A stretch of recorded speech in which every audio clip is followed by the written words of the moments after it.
Yes, to just also making it very simple in the layman's language, if you look at the molecular test and the protein test, basically it's to detect the virus in the nasopharyngeal fluids, simple as that. So they all require swabs, and it's all to detect the virus. The molecular test basically uses a molecular probe, which is an RNA probe. The antigen test uses an antigen antibody test. That's as simple as that. So one is a molecular test looking at for the virus with a gene probe effectively, and the antigen is looking for the virus with a protein probe. Simple as that.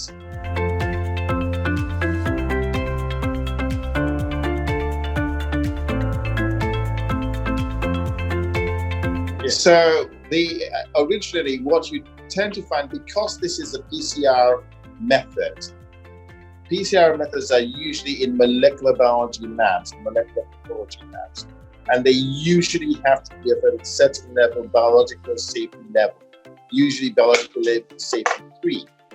So if the average PCR machine is in a lab that has that level of requirement, and that's what traditionally we all know.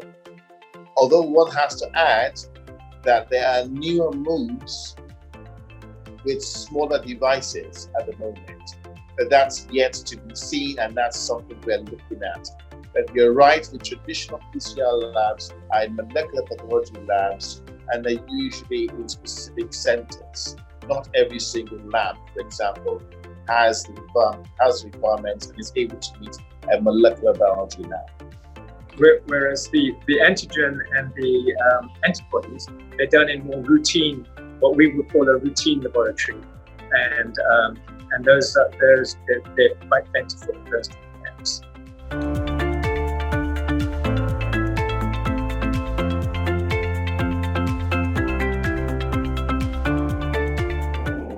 So basically the PCR is they've got a tiny bit of molecular material, and they have to actually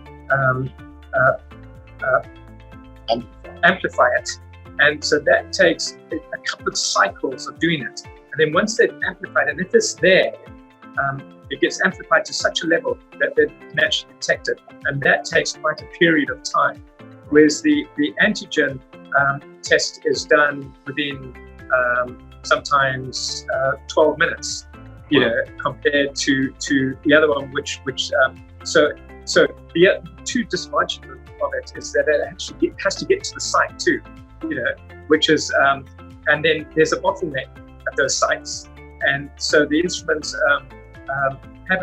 because they're not as quite a routine laboratory, that their capacity, they're not really used to that type of capacity that the COVID situation has caused.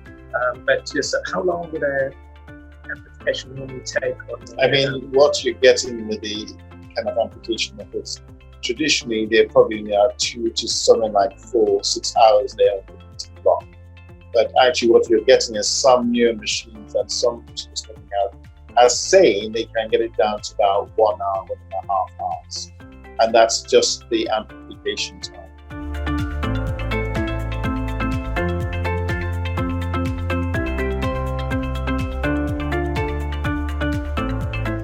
I think currently it's, if you actually look at it, the PCR machines, and so what, again, when you look at it, it's not just the PCR machines, it's the need to have a lab that can actually do it, all the consumables that go around it, the pipette tips and everything.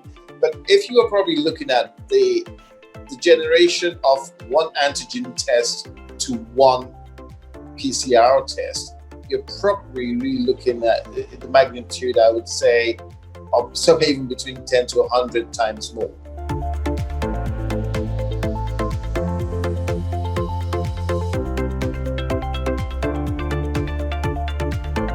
Yes, I think we've just come from a meeting today, and we've just found out that in Italy, for example, the Italians are now no longer requesting a PCR test to be actually what they want. They're now requesting an antigen test to be what's requested for them.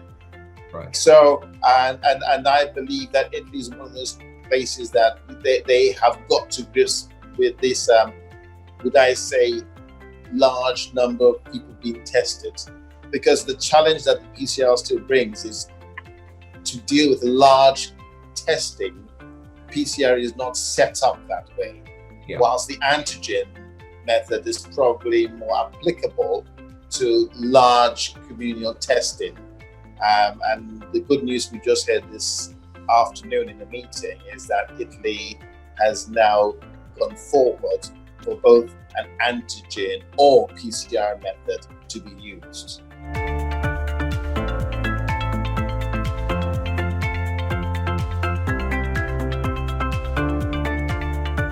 So let's go back to what do the tests tell us? Yeah.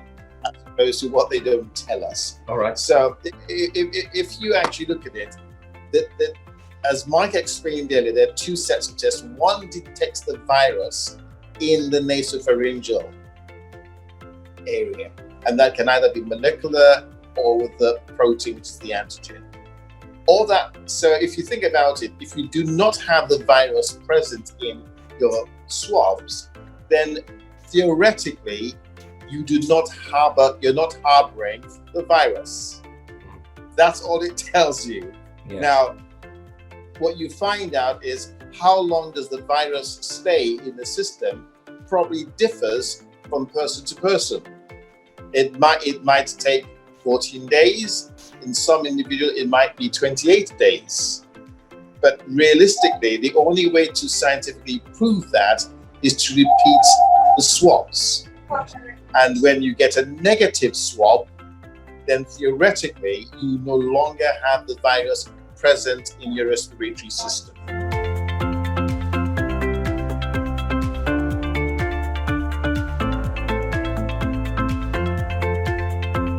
I think I would encourage number 10 to look at the antigen testing and complement it with PCR. I would say that we don't want to basically say no to PCR, but I would actually look in terms of a test that is able to go out to the community. It's more easily accessible, it's quicker. That's the antigen test. And I would almost feel that as a front line, we use the antigen test.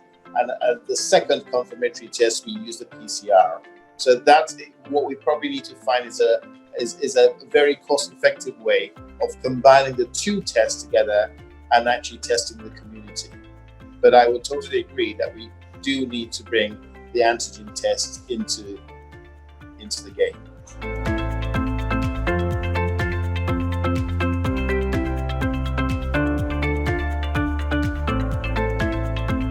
So one of the reasons why it might be an idea on a high-risk person to do both is that if you do the antigen, you got the result right away, and if it's positive, you can tell that person stay away and that sort of thing. But whereas if you're waiting for the PCR, that person might go home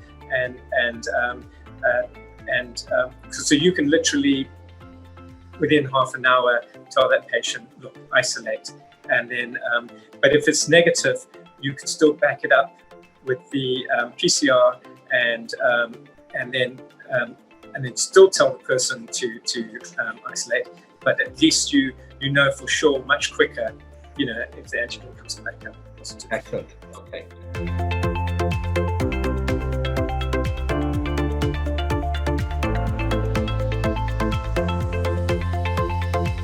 Yes, I decided right at the beginning of when the COVID took off, to just take all the staff here and tested them for their antibodies, and so and what the advantage was, quite a few were to the NHS, so we had the actual PCR results on a good number of them, and so then we monitored them, and it was quite interesting because probably almost down the line, I would say halfway around, everybody got introduced to the virus in a very similar way because we're very closely, within the practice at the time.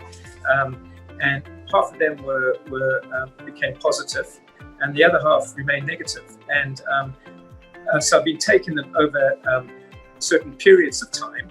And two things that I think I could bring out is that the people that were quite strongly positive at the beginning, that were had a PCR positive, and they were fairly ill, so they took off a period away, their antibodies have remained significantly high, and we are good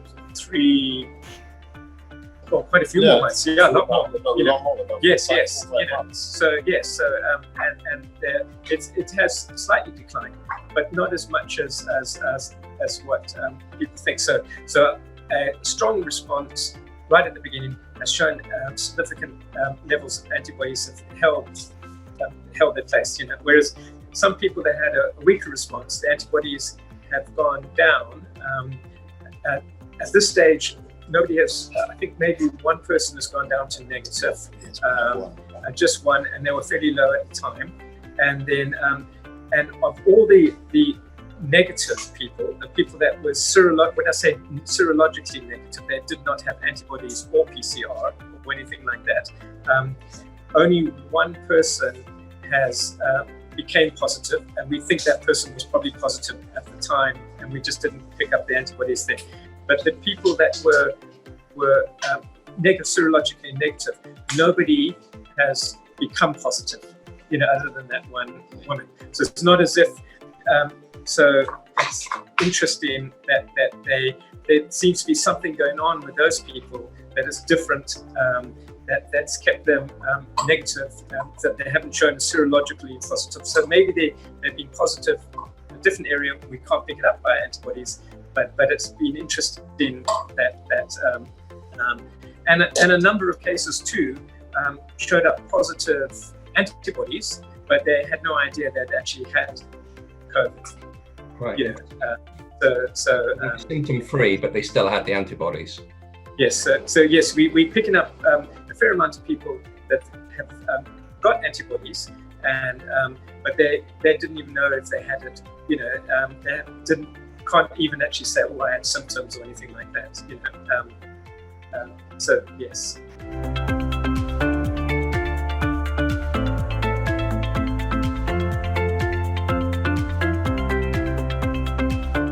I think what you're alluding to here is there's a concept of herd immunity.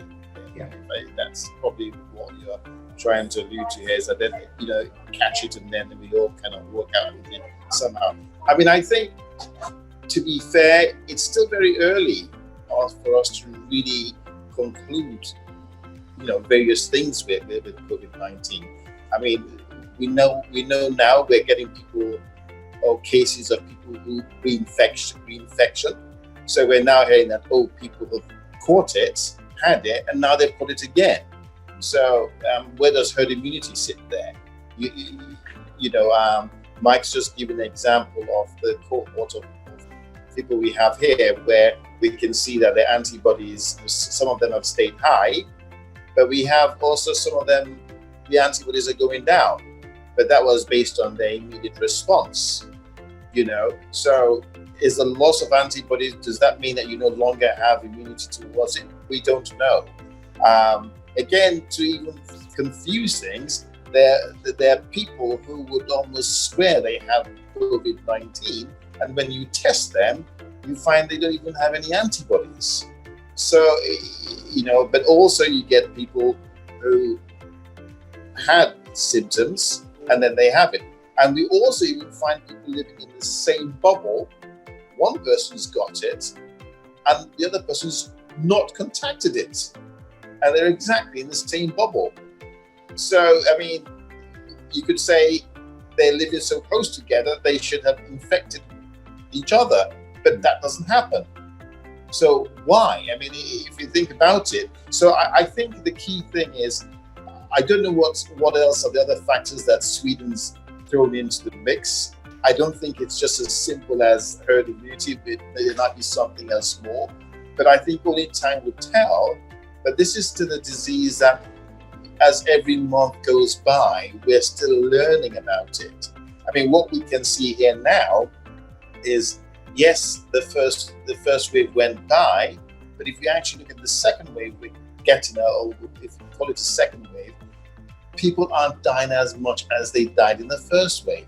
But we definitely know a lot more people seem to have it. And could that be because we're testing more, so more people have it? But we definitely know that it's not, the mortality is less than when we were exposed to it the first time. Now, are we becoming more resistant to it? I don't know. We don't know. But I think only really time will tell. But I think good luck to Sweden, and I don't know if that we can say that herd immunity truly exists or not. Okay, great, thank you.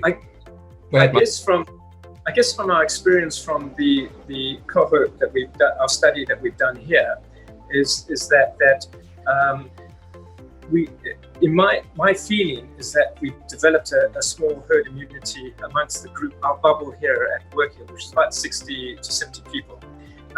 And I expected that situation to change because we were working, we kept our distance, we did our normal precautions, but we were working within, during the lockdown period, because as medical people. And then the lockdown was opened up, but the antibody, sort of the basic status didn't change suddenly. When people that were now seeing the wider population, and I didn't see a lot of positives happening to the group that I'm doing. The status has remained pretty static, and I have the facilities to do the antigen, and I haven't had any of that group come along and had an antigen positive since the initial time that they had. Interesting. So yes, but it's something that I'd hate to be making that decision, because I'm not being involved with the people that have been very sick, and so just my own small little situation, and it's probably statistically far too small to actually extrapolate into the wider population.